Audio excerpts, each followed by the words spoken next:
একটি ক্ষুধার্ত ডাইনোসর জঙ্গলে উদ্ভ্রান্তের মতো ঘুরে বেড়াচ্ছিল। তার চোখে ছিল ক্ষুধার জ্বালা। হঠাৎ করেই আকাশ কাঁপিয়ে জঙ্গলের উপর দিয়ে গর্জন করতে করতে একটি বিমান উড়ে আসে, কিন্তু আক্রমণ করার আগেই বিমানটি জঙ্গল ছেড়ে বেরিয়ে যায়। ডাইনোসরটি পুনরায় খাদ্যের সন্ধানে জঙ্গলে বিচরণ করতে থাকে। কিছুক্ষণ পর বিশাল শব্দে আরেকটি বিমান জঙ্গলের আকাশ সীমায় প্রবেশ করে। ডাইনোসরটির কানে সেই বিকট শব্দ ঢুকতেই সে গর্জে ওঠে। মুহূর্তেই সে আকাশের দিকে লাফ দেয়। তার বিশাল আকৃতির মুখ ও ধারালো দাঁতের কামড়ে বিমানটির একাংশ ভেঙে পড়ে। মুহূর্তের মধ্যে বিমানটিতে আগুন লেগে যায়। বিমানটি তীব্র বিস্ফোরণের শব্দে ছিন্নভিন্ন হয়ে পড়ে।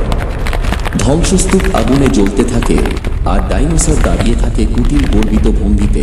সে যেন ঘোষণা করছে, এই আকাশ, এই জঙ্গল সবই তার রাজত্ব।